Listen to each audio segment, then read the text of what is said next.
All right. So before we get started, let me say welcome, welcome, welcome to all the people online. I know there are people that watch the recorded version, and we thank you so much for joining this wonderful church family.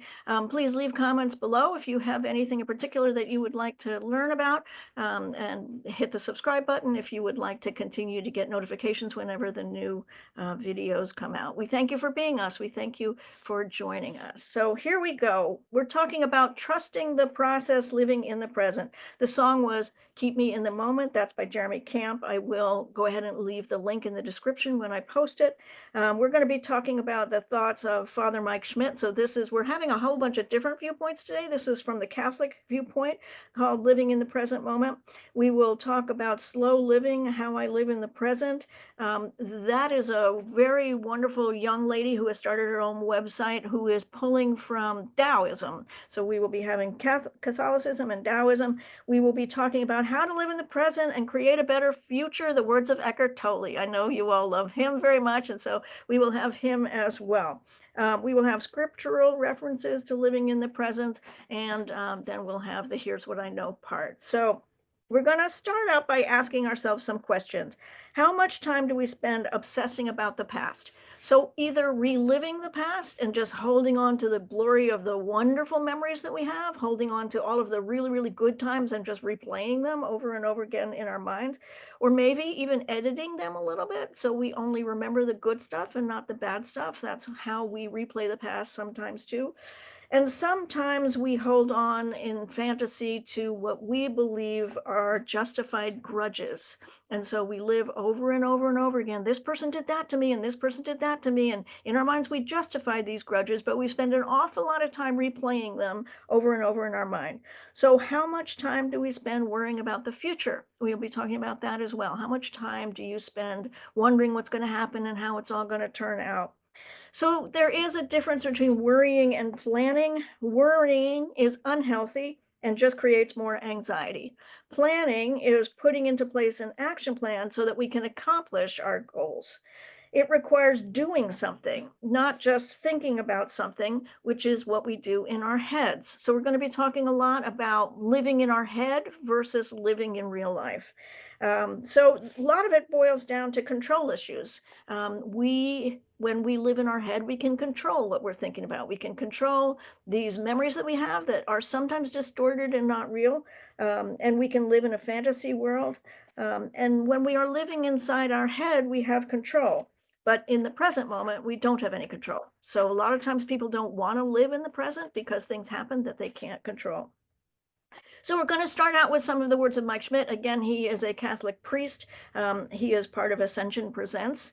And he says, sometimes I found myself having the attitude of it being one season and wishing that it were another season. So sometimes we are so dissatisfied with the season that we were in that we wish it was another time. So he's talking seasons, like sometimes it's the fall and you wish it was Christmas. Sometimes it's Christmas and you wish it was summer. Talking about seasons, but he's also talking about the seasons of life. It happens when you have a problem that you're trying to solve and you're trying to worry about. And so you're constantly thinking about the future. And so you're projecting yourself somewhere you are not. You are not actually living in the present. But the problem is when you're always looking forward to the next season, the next stage of life, and wondering why I'm not there, all you're doing is living your life in your head and not living your life in real life in present time. So he said, I just wish I had a new job. Some of the things that we wish for, I just wish I had a new job. I wish I had a new relationship, a new partner, that I'm moving to a new home. I wish I was retired and I can be impatient with where we are right now as far as what God has planned for our lives. Sometimes we're waiting for answers from God. We talked quite a bit last week about waiting for God's plans, and we just want to know what God wants us to do. If you find yourself dissatisfied with your season in life, there are four things that he suggests that we could do. The first thing is identify the season that you are actually in, as opposed to the season that you want to be in. So he says, for years, I would pray, God, just tell me what you want me to do. Tell me about my vocation. I'm ready. I'll do it as soon as you tell me. I'm ready right now to start. And he said it took about 9 years that he prayed every single day. Just let me know right now what you want me to do, and I'll do it. He would go to retreats, to masses, to prayer time with one goal. I want to leave this time knowing what you want me to do. When God didn't let him know. He said, I walked away thinking, well, that was a waste of time. That was a pointless excursion. And I basically snubbed all the gifts that God was actually giving to me. It wasn't the season for him to tell me what he wanted me to do in my life, but I was missing all of the blessings and not being grateful. Number two, be patient. If you've ever started a new skill and it ends up taking you so much longer than you think it will to be really good at it, you need to be patient with yourself. You get angry and impatient, and it's because you think that you should be somewhere that you are not yet in terms of your skill. But you have to start somewhere, and then little by little, you move forward. You may not be at the place that you want to be in a particular season, but be patient with the fact that you are, in fact, growing. Every single day, every single time you're taking a step forward, you are, in fact, growing. Number three, be active. Start moving. Do the work of today, not the work of tomorrow. I know I'm called to do a specific thing, get a degree, get a new job, move to a new place. Right now, what are the things that I should be working on in my life so that I can become that new person that I will be when I achieve all of those goals? You need to start taking actions. And then number four, Jean-Pierre de Causseau wrote a book called Abandonment to the Divine Providence. And he talks about the sacrament of the present moment. So he says he wants you to start looking at the present moment as being sacred, that this is where you are, where God talks to you. God doesn't talk to you out there in the future. God talks to you right here and right now. And so there is an actual sacrament of the present moment. He said we often miss it because we are so focused on looking forward to the next season. He said, be holy is to say yes to God's will, whatever season it is. Be present in the moment and say yes to God. I really like that. Okay, so the next one is this woman, a very young woman, looks to me like she's in her early 30s, named Sophie. She started a website called Malama Life. This particular video was done in Hawaii. She doesn't live in Hawaii anymore, but a lot of her influences are from Hawaii. Malama is a Hawaiian word which means to take care of, attend, care for, preserve, and protect. And those who live in the value of Malama have a bigger perspective and a purpose in life. So she asked the question, why is it so difficult to live in the present moment? For others, maybe they are daydreaming about their next vacation, or they're reminiscing about a childhood memory. She says, for me, it's much deeper than that. As an introvert, I spend most of my time preoccupied with my thoughts. Having the unknown of the future causes me anxiety, or something from the past can take hold of my mind and take over. Even when I'm trying to unwind, she says, I'm always thinking of the future, the work responsibilities, the home chores. I never stop being in my head. I'm always thinking. This stops me from being in the present, in the now. I ask myself, why am I always running from the present? Is being in my head all the time a way to distract myself? I thought that was really perfect. And I will be talking about that quite a bit in the end. That the fact is, we choose to live in our heads because we don't want to be in the present moment. And most of the time, we don't want to be in the present moment because we don't have any control over it. So we'll be talking about that a little bit. Through lots of internal work, she said, I started to notice how projecting myself into the future or rewriting the past gave me the illusion of control. I would fabricate a perfect scenario. I would edit my own version of the past. This provided a sense of comfort from the unpredictable reality. The imaginary world, though, was interfering with reality. She said, quote, my thoughts became a wall standing between me and the present moment, and I needed to get past this. One of the reasons why she wanted to adopt this lifestyle of slow living and minimalist living, we talked about minimalist living a couple of weeks ago as well, is that she needed to get rid of all of the physical and mental clutter. So minimalism is not just about the physical reality that you need to get rid of, it's also about all the mental clutter that you have. She said she wanted to take away all the distractions so that she could fully participate in life. She truly believes that the more we practice living in the moment, the more you will experience an inner peace and experience more fully each moment of each day. It seemed like my focus was everywhere but here in the present moment. I started studying Wu Wei. So here we're talking just a tiny bit about Wu Wei, which is a Taoist philosophy about effortless action and not doing, surrendering to the natural order of the world. Letting go of control gives us actual control, she said. When you're living fully in the present, you are aware when to act and when not to act. I fully committed to the now, abandoning all attempts to control things that we cannot control. I made peace with the past, and I'd not be afraid of the future. I let go and opened myself to all possibilities of the present moment. This concept and teaching of the Tao is possibly the solution to how I can more often live in the present moment. Our ego, our stubbornness, and our need for control can get in the way of actually living our lives and appreciating life for what it is. We can only feel the abundance of the present moment when we let go of all of our expectations and stop forcing ourselves to do what we think we should be doing. She's choosing to focus back to the present moment, to face whatever is in front of me with clarity and intention, and that's where we have tremendous power. We can notice the simple things, no matter how small or insignificant, and we can be grateful for them, aware of the ups and downs of life as it shapes who we are becoming. I just like that a lot. She's very, very young, but she has a great website. I will give a link to her as well. Her website is called Malama Life, Malama Life, if you want to look at that. So let's move into scripture. We're talking about living in the present. Psalm 118:24. You all know this one. I had it up on my wall. I think many of you probably do. This is the day the Lord has made. Let us rejoice and be glad in it. Jeremiah 29:11, we all know, for I know the plans I have for you, declares the Lord, plans for welfare and not for evil, to give you a future and a hope. So this is about trusting, again, trusting in God. Psalm 16:11, you make known to me the path of life. In your presence there is fullness of joy. At your right hand are pleasures forevermore. Romans 15:13, may the God of hope fill you with all joy and peace in believing, so that by the power of the Holy Spirit you will abound in hope. Titus 2:11, there is no time like the present for good deeds.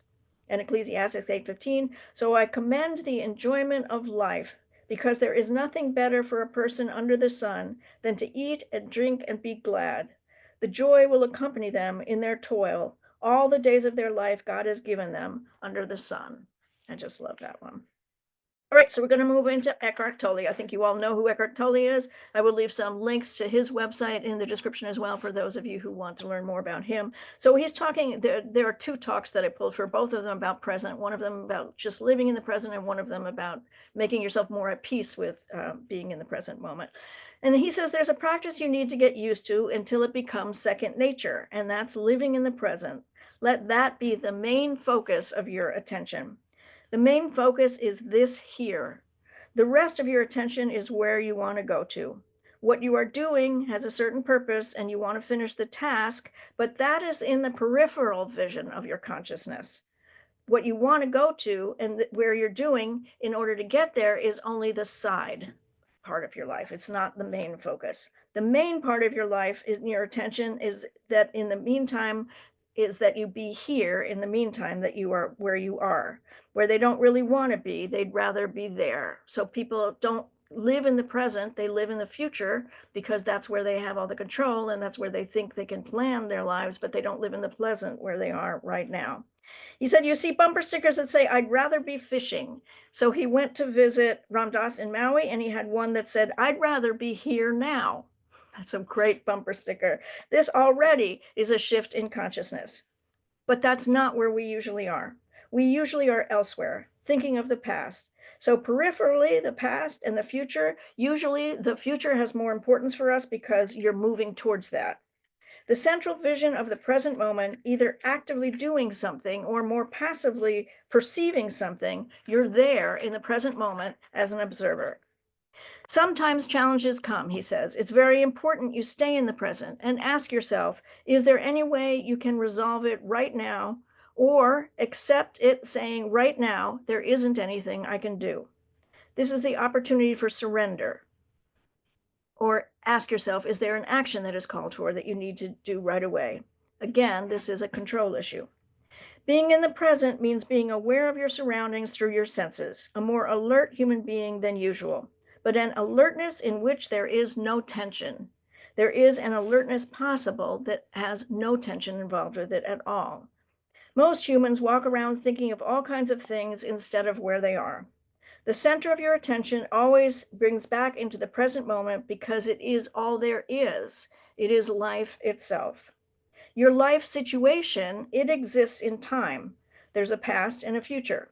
People confuse their life situation with something more fundamental, more real, and deeper, which is actually life.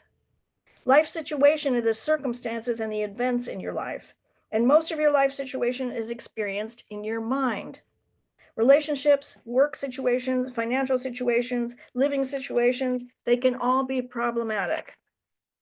It's very rare that all of these situations are working smoothly and perfectly together, but all situations are working in harmony and perfectly. This can happen in short periods of time, but usually something else goes wrong. It has to. Your life situation always has this element of uncertainty, instability, and your life, the experience of this moment, is the only thing that ever is. So, when talking about how to live in the present to create a better future, he says there are some patterns in the mind that everybody inherits that can reassert themselves because they are so normal. You may be able to catch yourself when one of these patterns appears. One of the most common patterns is reducing the present moment to a means to an end. It could be a simple thing like getting up in the morning and getting ready to go to work. What is the quality of your doing? How do you experience that getting ready time? Are you able to be present, or is the doing no more than a means to an end? So he talks about folding your pajamas. He said, when you get up in the morning, do you fold your pajamas? Do you put it on your bed? Do you give it attention? Is it a pleasant thing to do? Do you feel the texture? Do you give it some love? Or is it just an action that you do to get on to the next action? And you're just worried about what's the next thing to do. I need to move forward, but the next moment never comes, does it? No, I don't think it does, because when the next moment comes, it's the present moment. So the next moment can never arrive. There's only this one moment. But if your habit is to treat this moment as a means of getting to the next moment, you're not able to be fully in this moment, and you're mentally somewhere else. The basic attitude is, I just need to get this moment out of the way, then I will get to a better one. That is a very deep-seated pattern that prevents you from being here in the present. It's so normal to live in such a way that you don't even see that you're doing it. People even treat entire life periods in that way, entire chunks of their life. Things like waiting for the weekend. So, all week long, 5 days a week, you're just waiting for the weekend to come. Only 2 more days of having to work, or waiting for something else, like finding a better job, finding a person that's going to make you happy, waiting for that big break. And then when that happens, you think you'll finally be able to start living. So he talks about the play Waiting for Godot. There used to be a form of theater called Theater of the Absurd, and Samuel Beckett was one of their biggest proponents.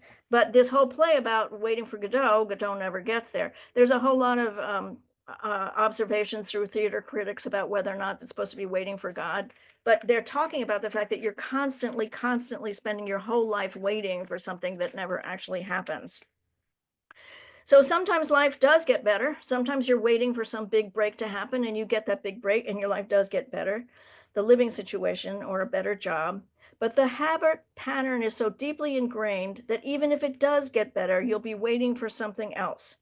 No situation can ever completely satisfy you. No person, no condition, nothing. So he says, be vigilant. If you feel that an improvement is really needed, that's okay, but it's much more likely to happen if you give more attention to the present moment rather than trying to get away from the present moment or denying it and always making it a means to an end. Give your fullest attention to this moment. The so-called future is much more likely to improve. It's when you fully acknowledge the present moment and when you give it attention that you see the good that is actually here. So I'm going to talk a little bit about personal experience in the here's what I know part.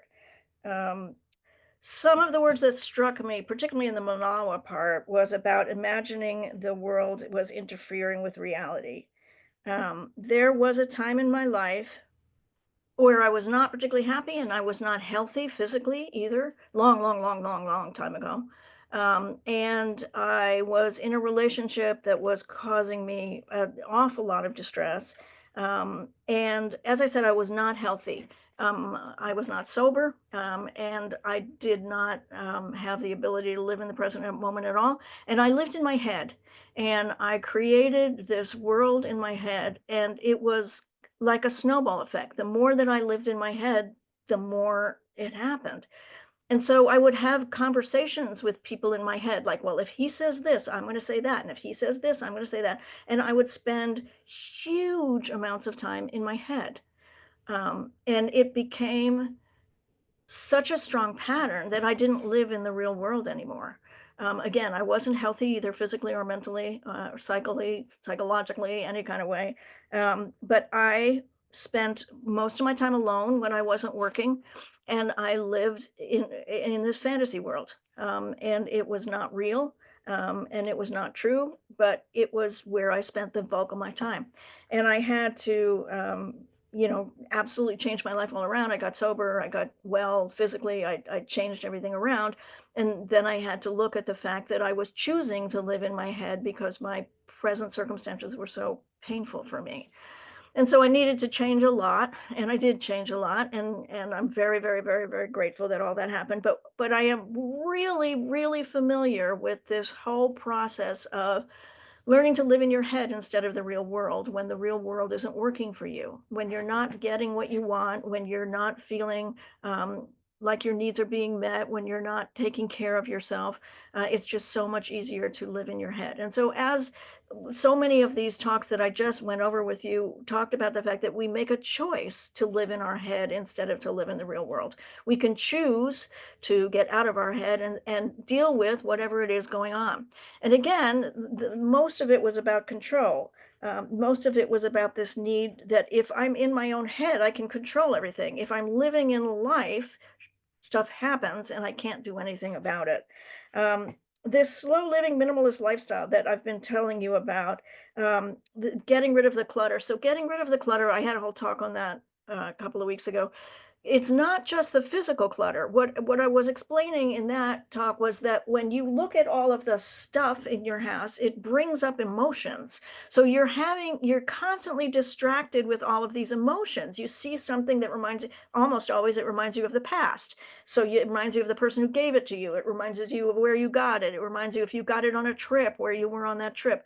The emotional flooding that you get when you walk into a place that is cluttered is not just about the physical clutter, it's about the emotional clutter as well. But mostly it's about the fact that all of that clutter is keeping you distracted. And all of the distraction is once again about not living in your present moment. So if you are constantly being bombarded with all of these old feelings, or if you are having to spend all of your time dealing with all of the stuff, you are not actually living your full life because you're spending so much time taking care of your stuff. There's many websites about minimalism that talk about the fact that we spend so much time cleaning and washing, and then you get up and you have to clean and wash and do it all over again. So the stuff itself is physically taking you away from your life. Whereas if you can come in and clean your house in 20 minutes, then you've got the whole rest of the evening to be there and experience life and do what you need to do to be really fully present in your life. So I wanted to make a little point about the minimalist lifestyle as well. I've talked about it a bunch of times, is that the living in your head gives you this false sense of control. You make up a world that's not real, but you are in control of it. And so it's really important that we understand that a lot of living in the present moment is about giving up the need to control, and is about trusting God and understanding that everything is happening. Not just for a reason, but to stretch you and to make you grow into the person that God wants you to be. Um, and so it's about when you're living in your head and you're trying to be in control all the time, you're missing out on the real world. You have to learn how to get out of your head into real life. And you have to take small baby steps. You can still go back into your head when painful things happen, but you have to learn how to trust. So I guess the main thing I want to say about this is that it's a process. So when I lived in my head all the time, I was also very isolated. I didn't have friends, and I didn't have that much family, and I didn't participate in the outside world in any kind of social way. And so when I made the decision to trust God and to live one day at a time, it meant doing a lot of risks, taking a lot of risks. It means doing a lot of things that I was really, really uncomfortable. And so what I said is that every once in a while you will go back into your head. Sometimes if you're taking a risk that's really, really big for you, you may find yourself jumping back into your head because that's the place where it's safe. So for instance, I'm not a social person. You may not, it may not look that way, but reality is I'm very, very, very difficult for me to be around a lot of people. I can be around a small amount of people, but it's really seriously like someone took the plug out and everything just drains out of me. When I'm around a lot of people, I need to go home and go to bed. I'm just not that kind of person. But I really wanted to learn how to be more social and how to be more friendly. And so that's why I'm talking about the baby steps. You just do it for a little bit amount of time with a little bit amount of people, and then you do it for a little longer. So for instance, I used to go to events where there were lots and lots and lots of people, and usually they were like weekend conventions and stuff.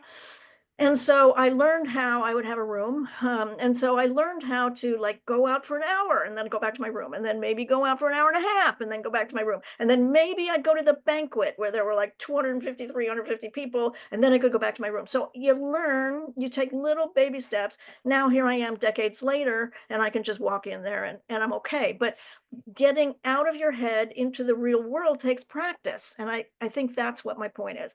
You have to take little bitty baby steps, and you have to just trust a lot and ask God to help you a lot. I mean, I'm very, very big on asking God to help me. So if you're going to go into a room where there's a lot of people and you know you have to be social, ask God, ask God. So there were, for instance, weddings. So I've had to do I'm blessed with the ability to have had to do weddings.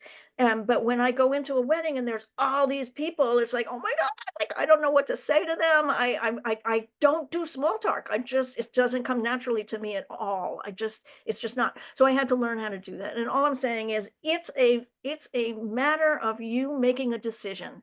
You making a decision that you want to live in the real world, that you want to live in the present moment, that you don't want to live in your head anymore. And little by little by little, you're going to make mistakes, but you do it anyway. You ask for people's help too. So as I started going more into social system, I asked people to come be with me while I was doing it, and that helps a lot. So you've got to make sure that you're taking baby steps, try new things, and be okay with making mistakes. Not take yourself or life circumstances too seriously. It's all part of an unfolding journey. For me, the big transition was the releasing the need to control and understanding that God's in charge of absolutely every single minute that I'm awake or asleep. Now I am able to accept life on life's terms. There will be hard times, but you will get through all of them and come out on the other side of them. You will have to try new experiences. That's how you grow and change. And you can get anxious, but do it anyway.